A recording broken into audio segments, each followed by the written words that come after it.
భగవద్గీతలోని 12వ అధ్యాయం భక్తి యోగం. కృష్ణుడు అన్ని రకాల ఆధ్యాత్మిక విభాగాల కంటే భక్తి యోగం యొక్క గొప్పతనాన్ని నొక్కి చెబుతాడు. మరియు భక్తి యొక్క వివిధ అంశాలను వెల్లడిస్తాడు. తనలో విలీనమైన స్పృహతో మరియు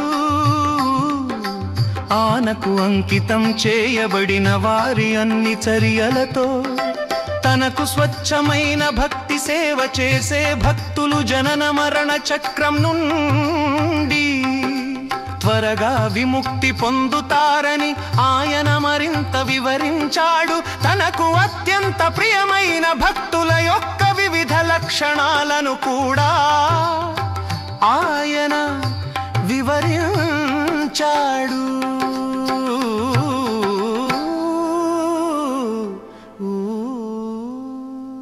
భగవద్గీత 12వ అధ్యాయం.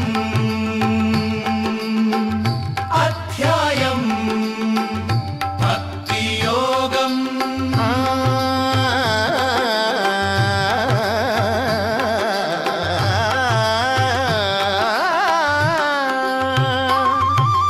అర్జునుడు ఇలా అన్నాడు, ఓ కృష్ణ, అనన్య భక్తితో పూర్వోక్త రీతిగా నిరంతరము నిన్నే భజించుచు ధ్యానించుచు పరమేశ్వరుడవైన నీ సగుణ రూపమును ఆరాధించువారును కేవలము అక్షరుడవగు సచ్చిదానంద ఘన నిరాకార పరబ్రహ్మవైన నిన్ను అత్యంత భక్తి భావంతో సేవించువారును కలరు. ఈ రెండు విధములైన ఉపాసకులలో అత్యుత్తమ యోగ విధులెవరు?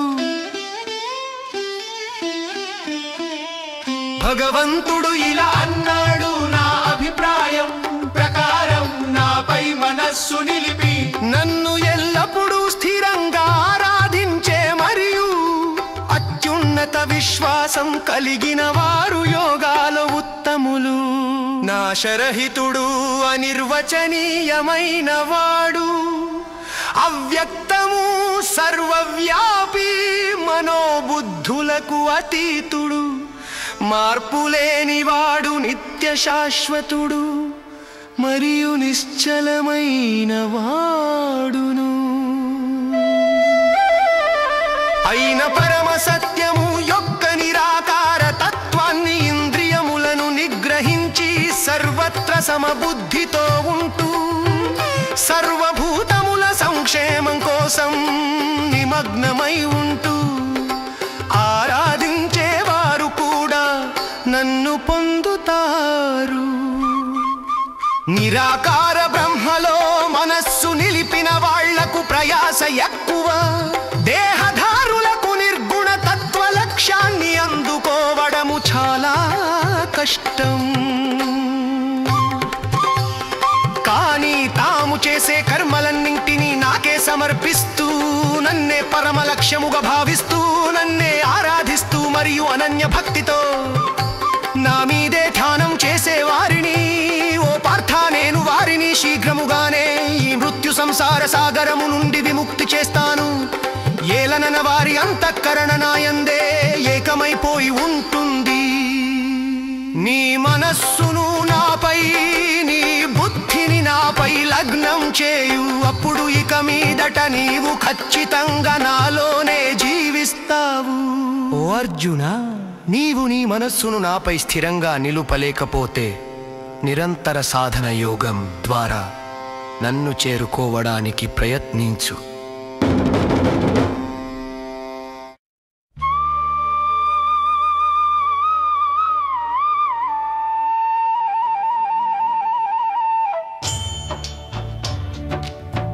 ఈ అభ్యాస యోగాన్ని కూడా నువ్వు ఆచరించలేకపోతే నా కోసమే కర్మలు చేయాలని నిశ్చయించుకో. నా కోసమే కర్మలు చేయడం ద్వారా కూడా నువ్వు పరిపూర్ణతను పొందుతావు. నీవు ఇది కూడా చేయలేకపోతే నాతో ఐక్యతను ఆశ్రయించు. స్వీయ నియంత్రణతో అన్ని కర్మ ఫలాలను త్యజించు. నిజానికి అభ్యాసం కంటే జ్ఞానం మేలు, జ్ఞానం కంటే ధ్యానం మేలు. కర్మ ఫలాలను త్యజించడం ధ్యానం కంటే మేలు. త్యాగం తరువాత వెంటనే శాంతి లభిస్తుంది.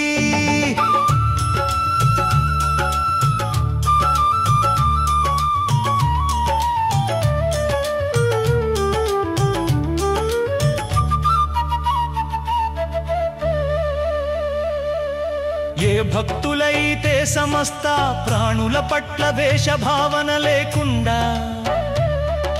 మైత్రితో మరియు కారుణ్యముతో ఉంటారో వారు నాకు చాలా ప్రియమైన వారు.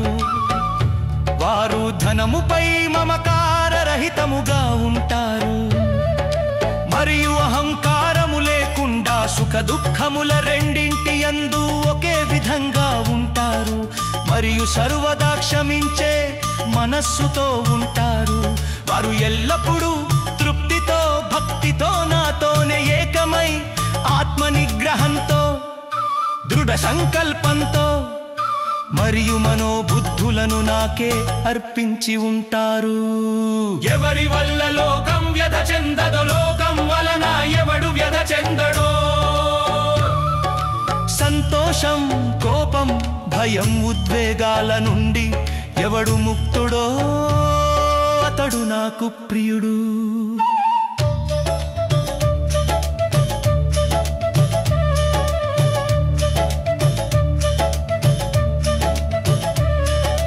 కోరికలు లేనివాడు, స్వచ్ఛమైన వాడు, నిపుణుడు, చింతలేనివాడు, బాధలు లేనివాడు, అన్ని పనులు మరియు ప్రారంభాలను త్యజించినవాడు, నా పట్ల భక్తితో ఉన్నవాడు నాకు ప్రియమైనవాడు. ఎవడు సంతోషించడో, ద్వేషించడో, శోకించడో, కాంక్షించడో, శుభాశుభాలను వదిలేస్తాడో అలాంటి భక్తుడు నాకు ప్రియుడు. ఎవరైతే మిత్రుల పట్ల మరియు శత్రువుల పట్ల ఒక్కలాగే ఉంటారో, గౌరవము అపమానముల ఎడ చలివేడిమి పట్ల సుఖ దుఃఖముల పట్ల సమబుద్ధితో ఉంటారో మరియు చెడు సంగత్యమును విడిచి ఉంటారో, దూషణ మరియు పొగట్టని ఒక్కలాగే తీసుకుంటారో, మౌనముగా చింతన చేస్తుంటారో, తమకు లభించిన దానితో తృప్తిగా ఉంటారో, నివాస స్థానము పట్ల మమకారాసక్తి లేకుండా ఉంటారో, ఎవరి బుద్ధి స్థిరముగా నాయందే లగ్నమై ఉన్నదో మరియు ఎవరైతే నాయందు భక్తితో నిండిపోయి ఉన్నారో అటువంటి వ్యక్తులు నాకు చాలా ప్రియమైన వారు.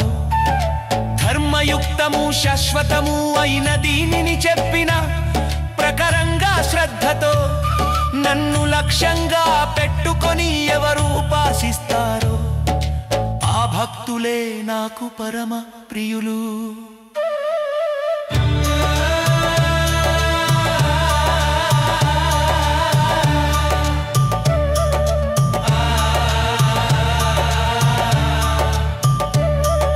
భగవద్గీత 12వ అధ్యాయం భక్తి యోగం సంపూర్ణం.